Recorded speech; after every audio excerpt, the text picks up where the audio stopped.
Friends, Bodo channel of Pin Concept. Dayan Tamuna, Nagasno, Bodo Job Info, official YouTube channel. The good news BTC TET candidates the finally done new official notification release Kalambay.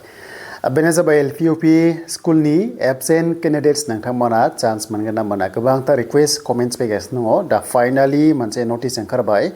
Other last day documents verification benefit final me release Nantamana, Manahasgan. Ara beko bungdeng MCC sikang obla so nangtamana video naide sabjasim ara jai nangtamana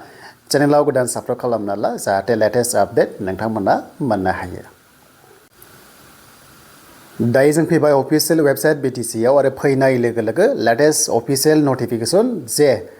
BTC ya government a chance hobai jai phongbai bidinawmana eba jiniki TET candidates nangtamana judi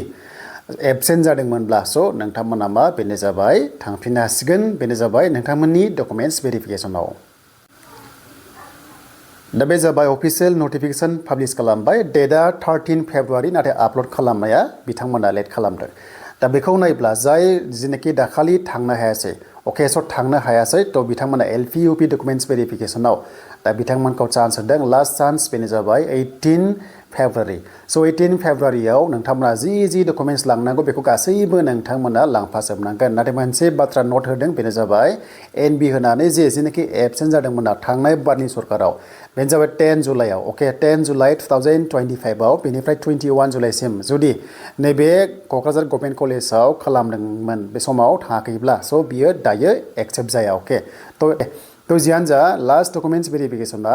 जोंहा 17 मोन आरो प्लास जेनोखि absent बिथांमोननि थाखाय 18 फेब्रुवारि खालामबाय अब्ला नोंथांमोना जुदि MCC खौहाय जुदि ओरैनो जास्ट हमना लायोबा 27 आरो 28 आव MCC नाङोब्ला अके MCC नाङोब्ला दा जोंहा लास्ट डेटखौ नायोब्ला 18 नालाय बिनि डकुमेन्ट्स भेरिफिकेशना अब्ला नैबे 10 डेजनि गेजेराव मे रिलिजखौहाय होनो हायो आरो जेनोखि गभर्नमेन्टआव माखासे पार्टियाव थानाय मानसिफोरा बुंदों जेनोखि पार्टि बिथांमोना बुंनाय बादिब्ला आं नामखौ गोसोआव गैला सासे बुंदोंमोन जे गासैबो रेडि जाबाय जास्ट मेरिट लिस्टआल' गनांसिगौ अब्ला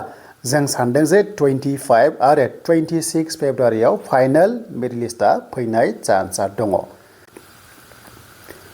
स' मानोना बिथांमोना रोखा सिगनेल होदों जे जिखुनु जाया MCC नि सिगां होगोन होननानै नाथाय मोनसे बाथ्रा जुदि MCC आ मार्चनि सेकेन्ड सप्ताहफ्राव नाङोबा किजानि लेट जागोन नाथाय MCC नि डेट फैनाय सिगांनो आसा खालामदों एबा सरकारा बुंदों जे MCC सिगांनो नोंथांमोना फाइनाल मेरिट लिस्टखौ मोनगोन अके दा बेनो आरो दिनैनि गोदान अफिशियेल नटिफिकेशन रिलिज खालामबाय BTC सरकारा टेटनि सायाव दा एक्चुअली टेटनि रिजाल्टआ इलेक्शननि सिगां 100% फैगोन मानोना स' गासैबो रेडि जाखाजोब्बाय होननानै बिथांमोना खुगानिफ्राय फोरमायबाय दा बेखौ नायोब्ला स' नोंथांमोना खालि मा मेरिट लिस्टखौहाय नेगासिनो दं नङा होमबा दा जियानो जा जायफ्रा साख्रि मोनो नोंथांमोना साफा कमेन्ट्स खालामना खोन्थाहरबानो जाबाय जाय नोंथांमोना बड' जब इनफ' फेमिलिनिफ्राय साख्रि मोनगोन देन बेनिफ्राय बिनि फाइनाल मेरिट लिस्टआ जायखिजाया 25 निफ्राय हमना ला 27 नि गेजेराव आं एकदम आसा खालामदों आरो दा बेखौ नोंथांमोना कमेन्ट सेक्सनाव लिरबानो जाबाय आरो बावहाय काटअफआ गोजौ थांनाय जाहोना जाबाय हमना ला आसाम टेट दङना आसाम टेट दङ बिनिफ्राय BTC टेट दङना बिसोरो LP मिडियामावहाय माने बर' मिडियामाव इलिजिबल जादों आरो लोगोसे CTETआ लेंगुवेज अना दङना गैया आं बेखौ बारा आइडिया मोनासै नोंथांमोना कमेन्ट्स खालामबानो जाबाय आरो LPआव बर' मिडियामनि पस्टआ हमना ला 250 निफ्राय हमना ला 290 नि खाथियाव थानो हागौ आरो बेखौ आङो डाटाखौ मोनाखै नाथाय UP लेभेलाव 100+ एसे थानो हागौ दा जियानो जा काटअफआ UP लेभेलाव एसे हाइ थांगोन गैयाब्लाबो 64+ थांनाय चान्सआ दं UP लेभेलाव नाथाय LPखौ जास्ट एनालाइज खालामनो मोननाय बादिब्ला हमना ला 58+ थांगोन नामा थ' बेनि सायाव नोंथांमोना जास्ट कमेन्ट्स खालामबानो जाबाय 100% आं बेखौ बुंनो हाला अके स' बेनो नोंथांमोननि थाखाय लेटेस्ट आपडेट